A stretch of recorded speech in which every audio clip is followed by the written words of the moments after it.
Good evening, everyone. Welcome. We'll give it a few more moments for everyone to join.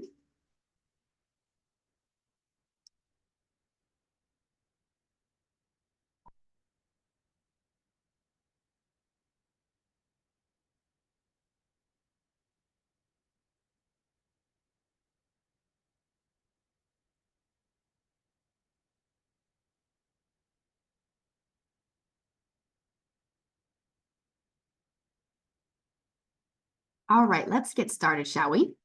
Welcome to the School of Education, Dr. Penny L. Hamrick Doctoral Student Colloquium Series presentation, renamed last year in memory of our former Dean, Penny L. Hamrick.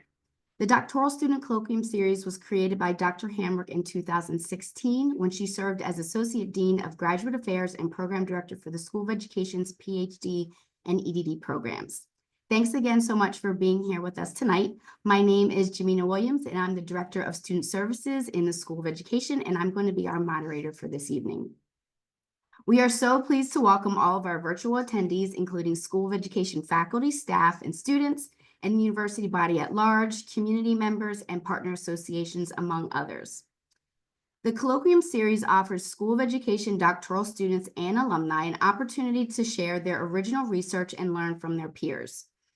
Each month, one EDD and one PhD student presents their research at the Colloquium. These sessions help our doctoral students and alum to connect with each other and develop a peer community that is invaluable in supporting their journey in the program. Each doctoral student or alumni presenter is also asked to write a research brief that relates to their presentation, which is then included in an edited publication titled Doctoral Student Research Briefs, published on the School of Education's website. The research brief is a way to disseminate our doctoral students' research as shared in the colloquium in a concise format with relevance to education.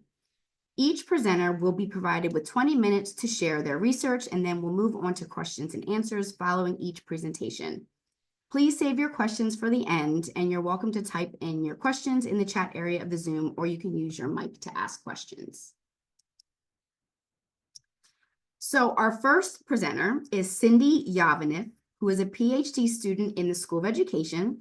Cindy is originally from New Hampshire and moved to the Philadelphia area with her family in 2016. Having cultivated an extensive professional background in the finance industry, including leadership roles in retail banking and wealth management, she brings a unique interdisciplinary perspective to her academic pursuits. She has a Bachelor of Science in Finance and Economics and obtained an MBA with a concentration in leadership from Southern New Hampshire University not long before she decided to begin her doctoral journey. Cindy's research interests center around pedagogical practices in peace education, particularly the tools and methods used to implement these practices effectively. Peace education is a broad field and encompasses many different theories and approaches. Her current research examines how facilitated dialogue serves as a means of democratic engagement, promoting cross-cultural understanding and enhancing relationships among individuals and groups. Dialogical practices are used extensively to work toward peace, and Cindy plans to explore how they have been used to support an evolution toward more empathetic and just societies. The dynamics of the contemporary moment are a stark reminder of the importance of maintaining our fragile democracy. It is something that we cannot take for granted and requires our constant attention and care. Among other things, Cindy has learned through her research that being authentic and vulnerable, while often challenging people, can be a gateway toward mutual understanding and empathy. She's looking forward to sharing the evolution of her research interests with you this evening and welcomes your feedback and suggestions. Today, Cindy will be speaking about bridging perspectives, democratic values, facilitated dialogue, and peace education in Norway. So I would like to turn it over to Cindy. Thank you. Hopefully you can all hear me now and see my screen. I really appreciate that, Jamina. Thank you very much for the introduction, and thank you all for attending this evening. I look forward to sharing my work with you. My goal in the time I have is to take you along on a bit of my journey as my research interests have evolved, sharing some of what I've discovered and outlining what I hope to eventually study in my dissertation work. I don't expect you to be quite as excited about this as I am, but I'm hoping that you find it interesting and maybe you're inspired to learn more. And I'd love to know if you see any connections with your own work as we move through the presentation tonight. To begin, I'll take you through a brief overview of what I'll cover today, starting with an introduction to peace education as I take it up in my work, along with a brief history. And then we'll take a look at the nuances behind some of the theories related to peace and violence. Then we'll zero in on Norway and why I've decided to examine peace education there and in the Norwegian context. Once we're through that, I'll bring you to the Nansen Center for Peace and Dialogue in Lillehammer, the site of my proposed data collection, and describe what they do and why I've chosen to study there. I'll wrap up with some broad brushstrokes that outline the research I'm proposing. I also just wanted to take a brief moment to ground the conversation with this quote from Paulo Freire, which, as we proceed, should help to provide a window into how I'm approaching this work and how I ultimately view how learning happens in the context of this study. I come from a background in the corporate sector in banking, where the focus is on adult learning and contextualized in a capitalist ideology and what I see as a growing authoritarianism. And now that I'm on the other side of that experience, I have formulated a belief in the essence of learning as social and reciprocal, understanding that learning happens informally all the time, everywhere. And in my view, part of what peace education looks to do is break down the hierarchy of traditional teaching and schooling, and you'll see some elements of that throughout our conversation today. Peace education has been taken up in many different ways, but I've aligned my work with Dr. Maria Hantzopoulos and her framework. She describes it as a transformative field that challenges dominant power structures while working to dismantle systemic violence and create conditions for just, sustainable peace. Her definition extends beyond Western notions to embrace diverse cultural and indigenous ways of knowing and building peace. And it's challenging to talk about peace education without also talking about human rights education.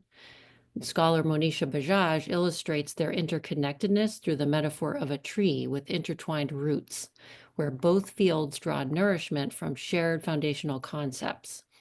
Things like human dignity, transformative agency, justice, and empathy. These educational approaches also share a commitment to equity and contextually relevant pedagogy that honors learners' inherent dignity. The convergence of these fields, as demonstrated through the collaborative work of Bajaj and Hantzopoulos, reveals how peace and human rights education mutually reinforce each other in pursuing transformative social change. Historically, peace education gained prominence in the Western academic context during the 20th century, particularly in response to the world wars and the Cold War, but its roots go much further back. Indigenous and non-Western societies have long practiced forms of peace education within their spiritual and religious traditions, teaching principles of harmony, justice, and peaceful coexistence. A crucial transformation occurred in the 70s and 80s through feminist scholarship, with scholars like Betty Reardon, who revolutionized the field by introducing a gendered lens and arguing that genuine peace required dismantling patriarchal systems. Contemporary peace education has evolved further to encompass broader critical and decolonial perspectives, with scholars like Hantzopoulos and Bajaj and others pushing the field beyond traditional boundaries to center marginalized voices and histories. And this timeline represents a dramatic oversimplification, but it provides some background as we move into theory. And while the fields of peace education and human rights education are not interchangeable, they do share a lot of history in their development and in their joint focus on fostering a critical consciousness and cultivating transformative agency, as Paulo Freire has talked about. The two fields really take up dignity and agency as their two anchors or pillars, and Dr. Hantzopoulos really leans into Paulo Freire's work, which is rooted in critical consciousness, dialogical relationships and practice, transformative agency, and problem posing as a vehicle to enact both peace and human rights education. And peace research has been instrumental in helping to advance our understanding of peace and violence through the nuanced ways we can conceptualize them. And Johann Galtung's typology distinguishes between personal violence, the physical and directly observable kind, and structural violence, which is embedded in social structures that prevent individuals from meeting their basic needs or accessing their human rights. The absence of direct violence creates what's known as negative peace. However, true positive peace requires addressing more structural and systemic forms of violence while pursuing those social justice and societal well-being goals. And this framework helps us to understand why sometimes active resistance becomes necessary in moving towards sustainable peace.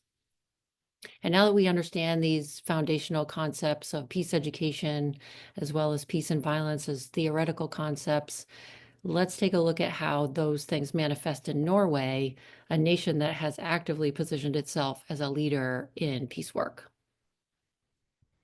And the discourse surrounding Norway's peace engagement has evolved significantly since the early 90s, following the revelation of Norway's role in the Middle East peace process. And a dominant representation emerged that framed Norway as a peace nation, emphasizing its unique ability to contribute to global peace efforts. Norway has really branded itself through the way it engages in work for conflict resolution, peace, democracy, and human rights all over the world. And this representation linked peace promotion to Norwegian national identity. And this has continued to present itself in a number of ways, not the least of which is through the education system. And the current reality in Norway reflects the global challenges experienced by many nations as a result of increased migration. With nearly 3 million people immigrating to the Nordic countries in the last decade, including recent Ukrainian refugees, Norway faces rapid demographic shifts, and this diversity has intensified the focus on peace education tools supporting transformative agency and dignity. And I think it's also fair to say that Norway continues to struggle with its own relationship with its indigenous Sami population. And those struggles relate to the history of assimilation and subjugation that was afflicted on the Sami people in Norway. There's been progress in regard to Sami rights since they were recognized as indigenous people in the 1990s, and now they have their own constitution and parliament, but tensions still exist that have contributed to continued discrimination. And before we delve into Norway's educational approach, I think it's important to understand how democracy intersects with peace education in this context. Because democracy here isn't merely a political system, but as Hansopoulos suggests, it should be understood as a verb, a continuous striving toward dignity, agency, participation, and collective action. And this aligns with John Dewey's conception of democracy as what he called a mode of associated living, and connects directly to Freire's work on dialogical processes and critical consciousness building. And these democratic values are embedded in Norway's core curriculum, which emphasizes human dignity, cultural diversity, inclusion, and active democratic participation. And the core curriculum, pursuant to Section 1-5 of the Education Act, begins with this set of values that creates the foundation for living together in peace. And it is an explicit focus of Norwegian education. And non-governmental organizations, or NGOs, also play a really crucial role by organizing programs that promote peace, tolerance, and cultural awareness within communities and schools. These programs come in many forms and are implemented in various environments, including public spaces where community members may be looking to confront complex issues with the assistance of trained dialogue facilitators, as well as in schools where entire school communities are brought together with the goal of creating peace and cross-cultural understanding. And this is really where we see facilitated dialogue emerging as a key tool in Norwegian peace education. That's where they're able to create spaces where diverse voices can be heard and understood, sometimes for the first time. And again, we see a connection to Freire's ideas of reciprocal learning relationships that build trust through dialogical action. And given this context now of rapid demographic change and Norway's commitment to democratic education, let's take a look at why this setting provides a unique opportunity for research. This is where I get excited. So, Norway's commitment to peace education and human rights education has yielded significant positive outcomes. Some research demonstrates that the focus on democratic education can foster a more nuanced, empathetic public conversation as citizens apply their critical thinking skills and the principles they've learned in school to complex societal issues. But despite this foundation, a disconnect exists between the theoretical understanding and classroom practice. And studies also show that teachers struggle to translate these human rights principles into effective strategies against things like racism, anti-Semitism, and Islamophobia. And this data really raises interesting questions about the persistence of these ideologies in society and suggests that, though fundamentally strong, current educational methods may need refinement to achieve their intended impact. And the disconnect between theory and social reality requires further investigation into how democratic values are taught and acted upon in Norway. And while NGOs support curriculum and professional development, the effects of these interventions on teacher practice and student outcomes are still really largely understudied. Norway's education system must empower teachers to engage in discussions on discrimination and human rights. And this requires effective educational models that connect theory with practical teaching. Teachers need access to research curricula and support to foster inclusive environments where democratic values are practiced. Partnerships between schools and NGOs should improve how teachers handle sensitive issues and promote democratic dialogue. Further, critical and decolonial perspectives in peace education offer a framework for analyzing practices that highlight systemic power dynamics that are hindering sustainable peace, even with these well-intentioned efforts. And this is an area that's still emerging and provides an important way to re-examine these persistent issues. And critical examination of peace education in Norway is essential to prevent continued democratic erosion. Despite emphasizing democratic values, Norway struggles to effectively combat racism, Islamophobia, and anti-Semitism in its curricula and in society. And NGOs fostering dialogue on these issues are vital, especially in K through 12 education, where teachers shape these democratic values in students. And with a population of a little over 5 million, Norway serves as an ideal case for how education can bridge societal divides, and ignoring these initiatives really risks losing insights into how teachers handle these sensitive topics, leaving educators without effective models for combating discrimination and fostering democratic dialogue in schools. And it's this gap between theory and practice that brings us to one organization that's working really hard to address these challenges, and that's the Nansen Center for Peace and Dialogue in Lillehammer. The Nansen Center has spent 30 years developing methodologies for dialogue across conflict lines.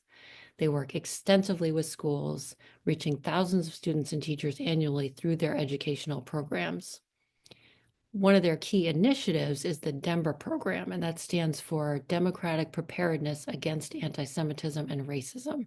And it was created in 2012 in response to directives put forth by the Norwegian Directorate of Education. And the program integrates peace education through dialogical practices within K through 12 classrooms, but it involves the entire school community and reflects the local context. And K through 12 educators are central to the program's success as facilitators of these innovative dialogical methods. And the quality of their training significantly influences how they internalize and implement these new skills, ultimately affecting student outcomes. And the DEMBER program lasts more than a full academic year, so it really offers a unique model for peace education practices. And with that background, we can take a look at the proposed study, which I've tentatively titled Bridging Perspectives Through Peace Education, Dialogue, and Democracy, Learning from Teacher Experiences in the DEMBER program. The purpose of the study is to investigate how the Denver program approaches training K through 12 educators to effectively practice facilitated dialogue and how it impacts those teachers both during and after they complete the training. I also hope to gain some insight into how their learning translates into classroom practices.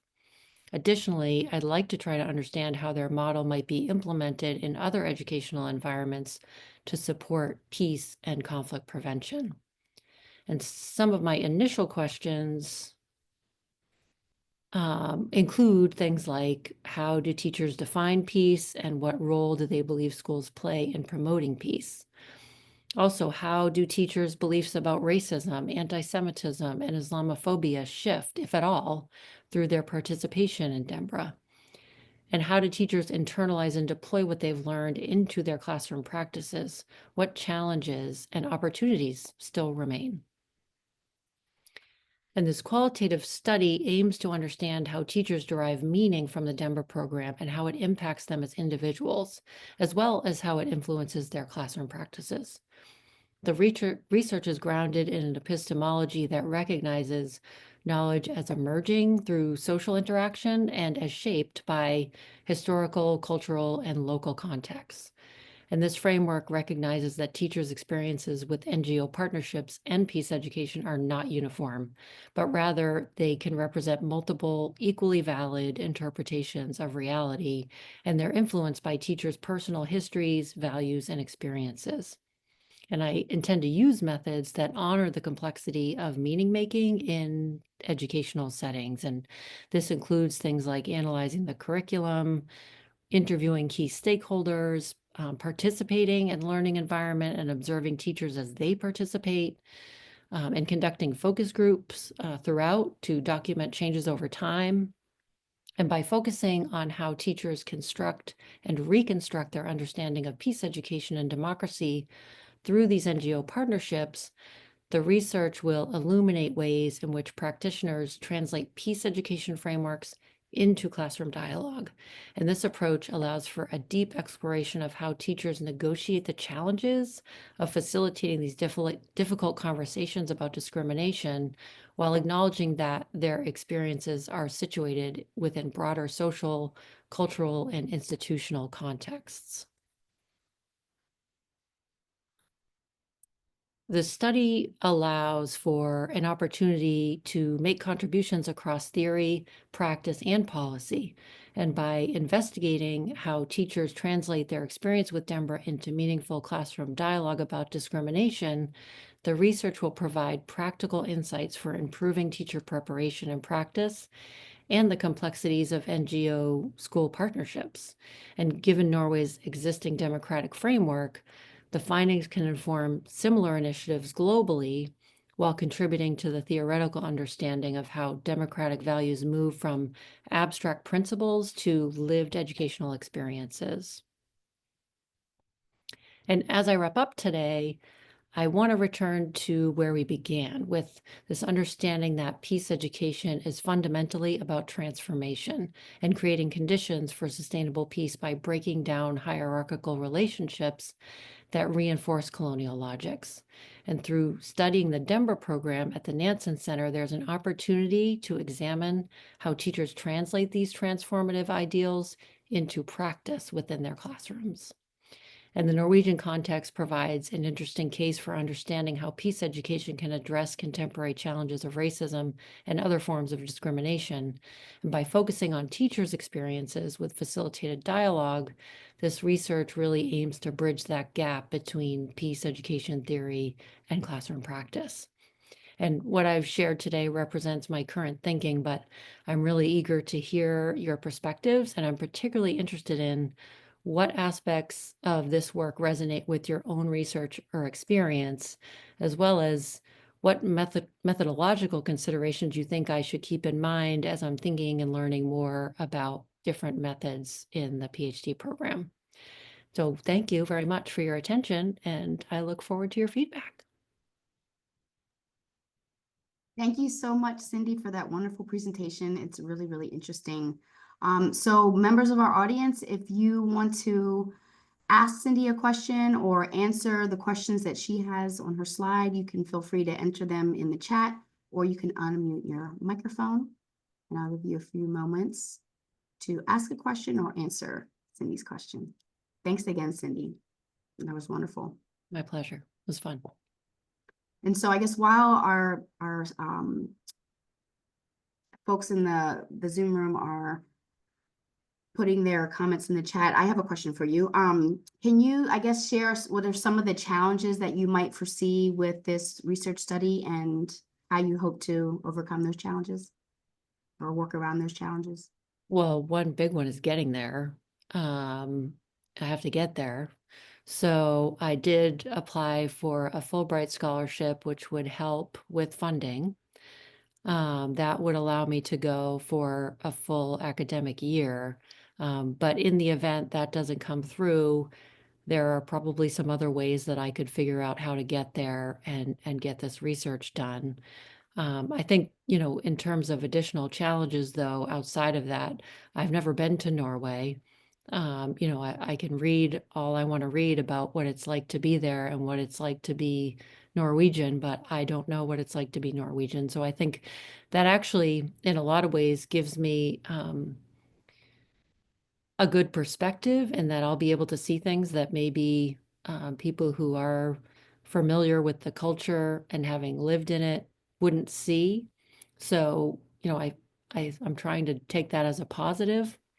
But I mean, it would be difficult for anyone to drop themselves into a situation where they're not familiar and try to acclimate themselves. But this is why I'm here. And, it's why I want to do this work, is to try to learn as much as I can and understand as much as I can about culture and how it develops and why we do the things we do, and, how we're more similar than different, I think, in a lot of ways. Absolutely. Thank you so much. Dr. Kelly, I think I saw you had your hand up. Thank you, Jamina. I was going to ask you the same question. What challenges do you anticipate? So great answer. Great answer. I see one of our PhD alums here, I think, that spent some time in Norway, and you got the Fulbright, right? Katie Elliott?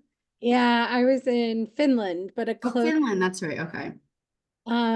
Cindy, I was wondering if you could talk about what you think might be your methodological approach and sort of some of the concerns you have about that. You mentioned the methodological considerations that we would recommend or suggest based on what you shared, but I'm wondering, are there concerns that you have currently with that, with what you're thinking and planning? Well, I feel like there's so much about methods and methodology that I still need to learn. So in my head, I think about things like interviews and focus groups and, understanding the context that way. But I know there's so much more to qualitative research than that I still need to uncover. And so just in being in this program and taking the courses that we've taken so far, we've had some exposure to some really interesting ways of uncovering data.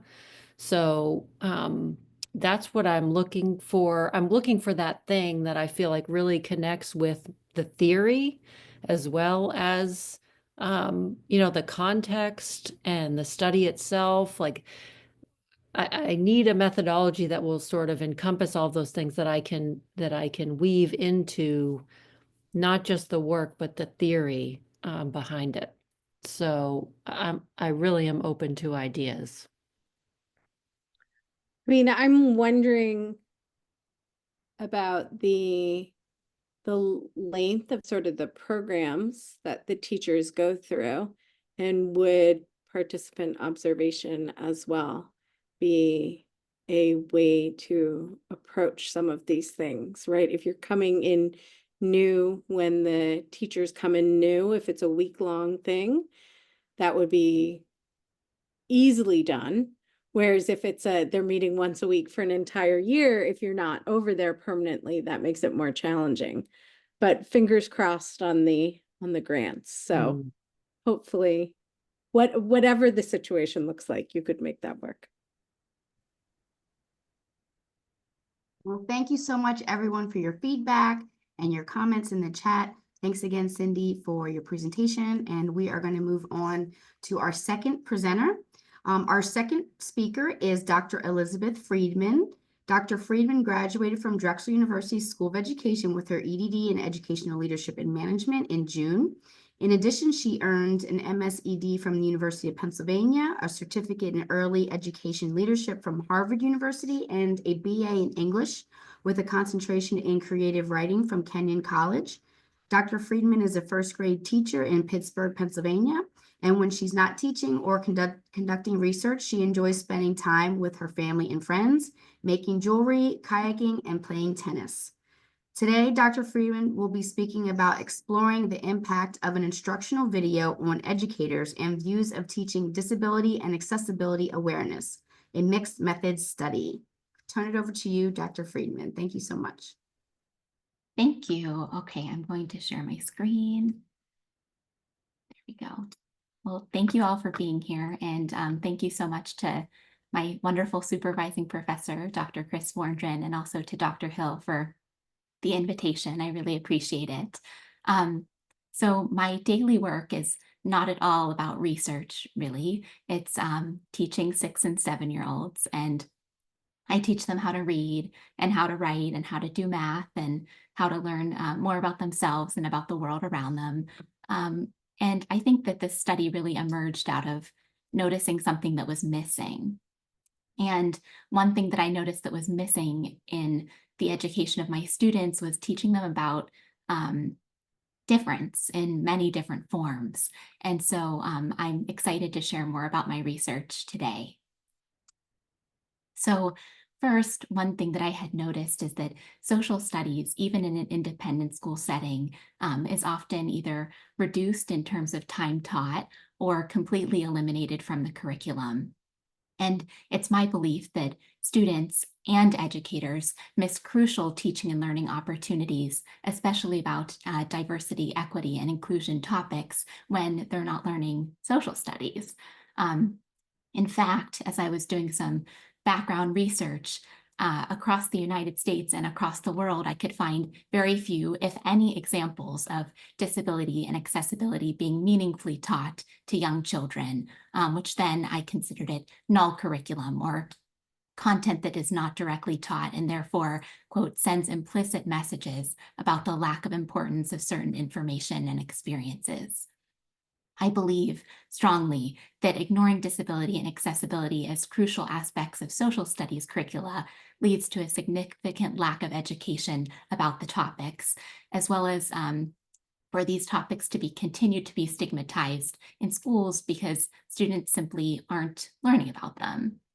I liked a few quotes in particular, this first one by Boris, who suggested that if we can teach children about disabilities at a young age, the hope is that they will be accepting of people who are different and encourage the participation of children with disabilities in an educational and social environment. The other quote that really stood out at the beginning of my research was from Parker, who affirms that disability should have a place in schools' anti-bias work, along with race, gender, sexual orientation, and religion. So I approached my study, it was a mixed methods approach because Creswell and Gutterman share that collecting both types of data offers a better understanding of your research problem than either type by itself. And that is what I thought to be true.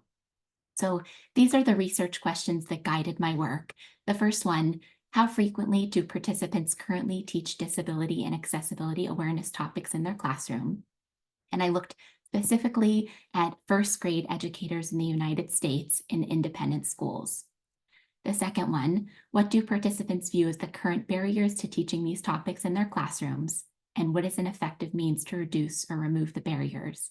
And then finally, Does viewing the playground project instructional video significantly impact participants' willingness, confidence, and views of difficulty regarding integrating disability and accessibility awareness into their teaching? So a little bit more background here. A couple years ago, about 4 years ago, as I noticed that students were not learning about disability and accessibility, and as I noticed that students who did have disabilities were often being treated differently, sometimes subtly, by their peers and sometimes by their teachers, I decided to try to make a small change. And so I wrote a social studies curriculum called the Playground Project.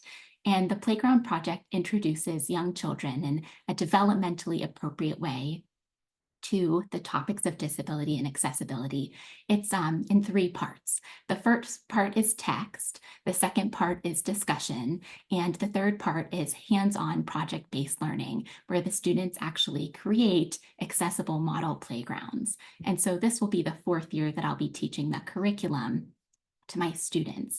And I created a video, less than 5 minute, it was about 4-minute YouTube video sharing about the Playground Project and some of the work that my students had done. And I shared it with the individuals who participated in the study.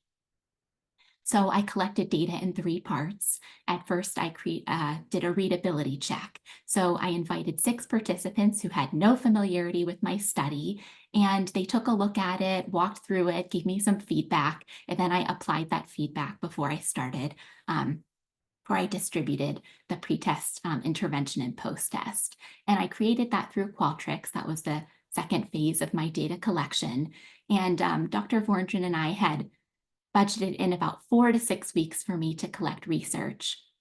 And we had made lots of plans just in case I wasn't able to get 60 first grade teachers from independent schools to participate. And somewhat unbelievably, I received 61 responses in the first 24 hours of sharing out the pre-test intervention and post-test. So the data came back very rapidly, which was a wonderful surprise. I shared a poster into 4 Facebook groups. The Facebook groups were not specifically for first grade independent school teachers, which integrated snowball sampling. So oftentimes when I would share it out, someone would tag someone, in the comments that they knew who was a first grade teacher or who worked at an independent school to see if they would like to participate in the study. The participants were from 24 different states across the United States, and of the 61, 39 volunteered for an interview. And like I said, this was collected over the course of about 24 hours. Then I moved into the 3rd phase of data collection, which were semi-structured interviews via Zoom. I had 8 interviews, and that was over the course of January 15th to the 21st. Of course, as sometimes happens, I asked a few who weren't able to participate or who didn't respond, but I enjoyed speaking with those 8 interviewees who were able to join. I'm going to give you a brief overview of the quantitative data here, and then I'm going to dive in more deeply. So you'll see here that from before the video intervention to after the video intervention, I looked at 4 different areas. And just looking at this briefly before I dive in, you'll see that the mean increased for all 4 areas. Now, let me speak more about that in detail. So first, let's talk about frequency. So how frequently do participants currently teach disability and accessibility awareness topics in their classrooms? From the pre-test to the post-test, with watching that 4-minute video intervention in middle, participants' responses shifted from mostly being rarely and sometimes on the pre-test to being sometimes and often on the post-test in terms of how frequently they would like to teach the topics in the future. You'll see some additional statistics here, including that 9.8% of participants chose that they never currently teach the topics on the pre-test, whereas when asked about future practices after the video intervention, 0 respondents chose that they would never teach it in the future. The mean increased pretty significantly after viewing the video intervention, which showed evidence that teachers plan to teach the topics more in the future than they did currently. with about 69.9% of the variance in frequency, which can be attributed to the video intervention, and there was statistical significance.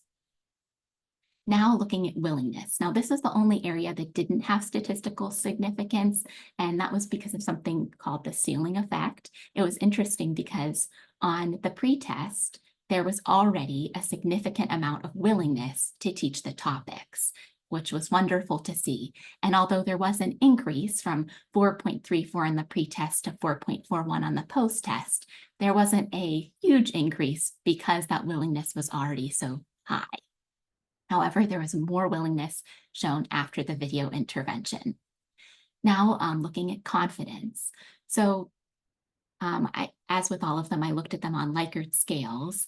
And when asked about current practices before the video intervention, you'll see here that 44.3% of participants chose confident, 32.8% chose neutral. After, when asked about future practices in terms of their confidence moving forward, 54.1% of participants chose confident, with 23% choosing strongly confident. A large number, a significant portion of participants changed from neutral on the pretest to confident or strongly confident on the post-test. And the mean, as we saw, increased from 3.64 to 3.97. Which indicated more confidence after the video intervention, with 70.1% of the variance in confidence attributed to the video intervention. Now taking a look at views of difficulty. When asked about current perception before the video intervention in terms of sharing what they thought was the difficulty of teaching these topics to young children, to 6- and 7-year-olds, 41% of participants chose neutral, with 39.3% choosing easy. When asked about their perception of the difficulty after the video intervention, 47.5% of participants chose easy, with 32.8% choosing neutral. Therefore, more educators believed it would be easy to teach the topics after watching the video intervention, with 66.8% of the variance of perception of difficulty attributed to the video intervention. Then I looked at the current barriers. So it was interesting to me that the same two barriers emerged as most prevalent on both the pre-test and the post-test. The most common responses were lack of time, 32 on the pre-test, 26 on the post-test, and lack of curricular flexibility, 23 on the pre-test, 14 individuals on the post-test. Interestingly, one of the options was student pushback against the topics, and 0 participants chose that on either the pretest or the post-test. I was curious, what's an effective means to reduce the barriers or remove them? And 22 participants shared tools. For instance, the children's books and quality literature introduced in intervention video being the primary tool that they plan to use to teach the topics in the future. They also listed videos, role play, classroom discussions, writing, and more. And multiple educators wanted to know more about the playground project and stated that they would like to use it in their classrooms in the future. Now let's take a look at the qualitative data. So here I've, of course, included pseudonyms, but I interviewed 8 educators from across the United States. And you'll see here that there were different types of independent schools from different states and many different years of teaching in first grade, ranging from 3 all the way to 26.5 years of teaching first grade. Over here, you'll see the coding that I conducted and the themes and sub-themes. I'm going to dive into those now. The first theme that emerged was really student capability.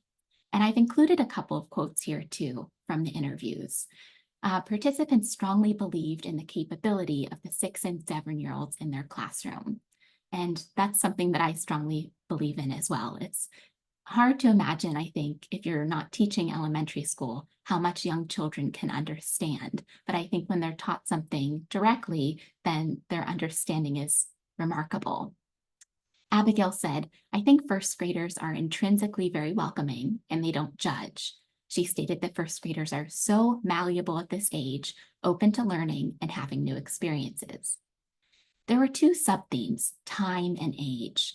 The first one, As I sort of touched on even before I started, first grade educators are tasked with many things, one of which is to teach students how to read. And many educators touched on feeling the gravity of that, of how much pressure they feel to teach students how to read, write, and do math, while also often being tasked to teach social studies. Frankie said that she was expected to push the reading and the math. In terms of social studies, she said, they expect us to do like a quick 15 or 20 minutes, and that's what we do. So oftentimes it's put on the back burner.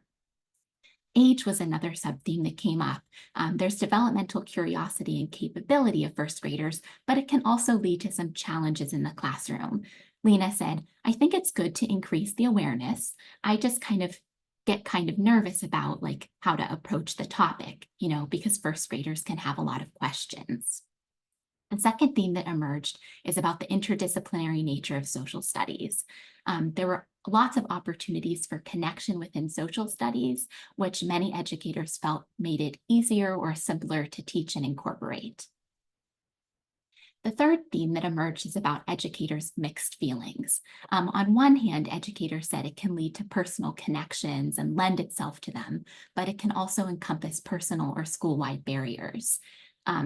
6 of 8 educators whom I interviewed shared personal connections with a range of disabilities and aspects of difference. For instance, one educator shared about how her son needed to get ear tubes when he was very young, and she learned sign language, and she still incorporates it into her first grade classroom to this day.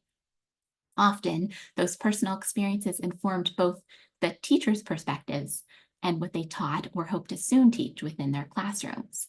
However, there were also barriers to teaching some of these topics. An educator shared that she had a member of her family who's transgender, but she, the educator, was not permitted to teach about the LGBTQIA+ community in her school. She stated, I disagree, but I want to keep my job.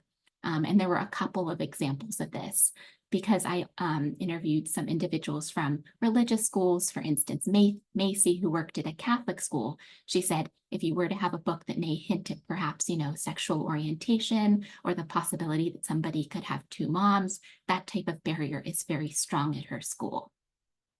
The fourth theme that emerged is curricular flexibility. While it was wonderful for many educators that social studies could be flexible, many also desired a more structured approach. They wanted more guidance about how to teach social studies.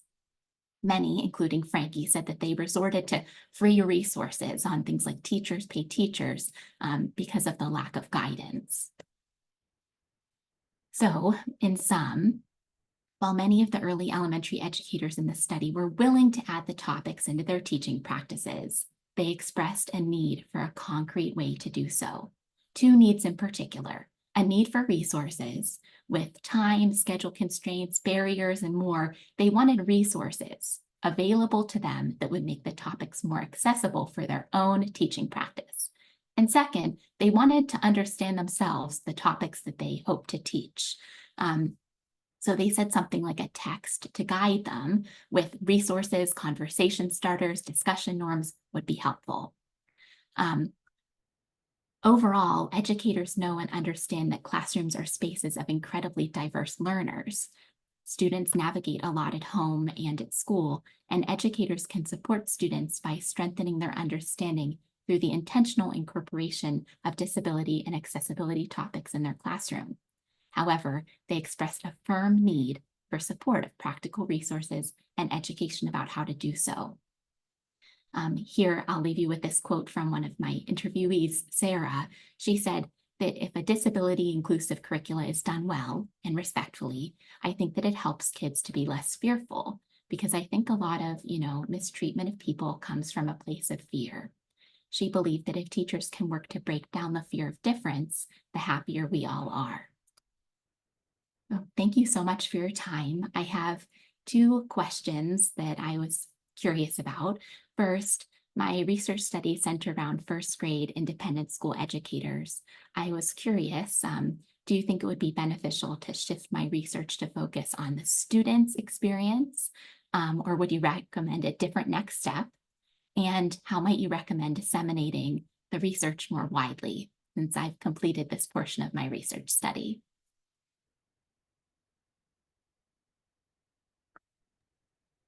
Wonderful presentation, Elizabeth. Thank you so much. Very, very interesting. Thank So if you guys have any feedback or comments for Elizabeth, please feel free to enter those in the chat, or you can unmute your microphone. And while you guys are thinking of your questions and comments, so one of my questions I have for you is kind of continues on to what you're kind of asking. And so, you know, if you can maybe touch on like, what do you think is next for you based off this research? Like, how are you going to continue this amazing project that you already started? Thanks for saying that. My hope is to turn the attention to the students and to try to understand the potential impact of teaching the Playground Project curriculum, of introducing the texts, of having the discussions, and of having them learn how to build an accessible playground. But it can be hard to do research with children, and so I would want to make a very intentional next step. And so I'm curious about other options or other ideas as well. Awesome. Thank you so much. All right, thanks for the question. You're welcome. Any other questions for Elizabeth? Megan, go ahead. You can go. Thank you. Yeah, I had a thought. First of all, Elizabeth, thank you so much for sharing your work. It's wonderful to get to hear about all that you're doing. I love that you're kind of thinking of getting the student's perspective as kind of your next step. And I wonder if you might be able to speak with the grades that you had in you said it was your fourth year using that curriculum, right? Yeah. I wonder if that might be, even though it would be like kind of a very small number of students, really valuable to see if they kind of carried that with them in their, you know, for their next 4 years, like to see if they could share anecdotally about how they might have used those resources or how it might have come up for them. That's a wonderful idea that I hadn't thought of. Thank you for sharing that. Yeah, I'd be very curious to hear their perspectives and see if they remember anything from the curriculum, which I think hopefully they would, even a little something. Thank you for the question.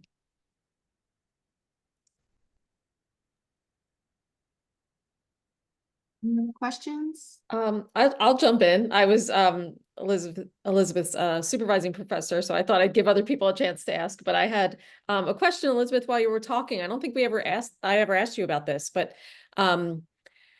the playground project, you mentioned that there were several of your participants who asked about kind of getting those resources from you. I don't know if you ever shared them, but I was curious because you mentioned time as a barrier.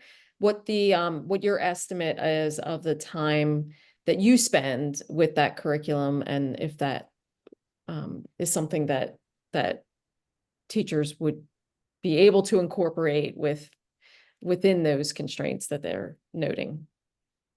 Yeah, thank you for the great question. So I haven't shared the resource out yet. I guess I'm just trying to figure out the best way to do so.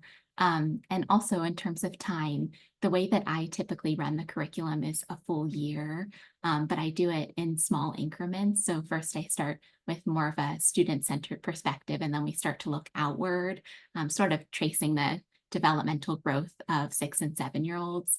But I think that the curriculum can probably be done in like an hour a week for maybe a month. That would be probably the most compact that it could be to run through the full thing. But I hope that that would feel manageable for educators if they felt that the work was worthwhile and that would be supportive for students. That definitely sounds like it would fit some of the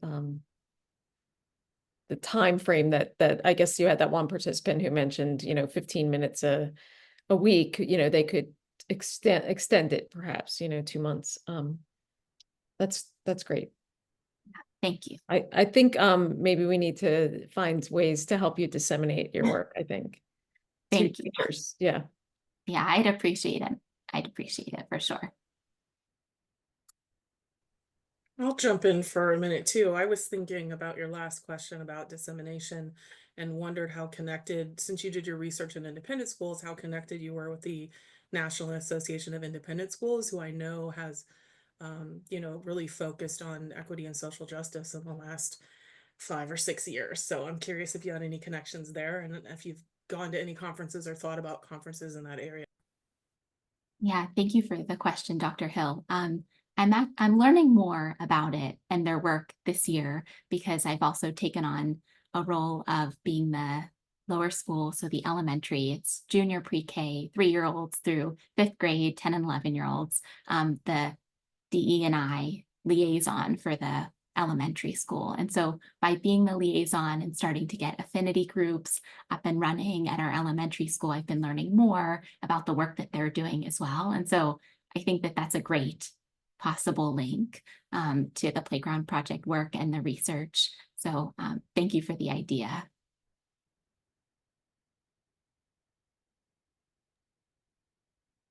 Thank you so much. Any other comments or questions? All right, well, thank you so much, Elizabeth and Cindy, for your fantastic presentations and your contribution to education. The stuff that you're researching is so very important in this day and age. So thank you again. And I just want to thank all of our guests for being here tonight. The next colloquium is going to be January 6th, 7:30 to 8:30. That's the very first day of the winter term. So hopefully you can join us.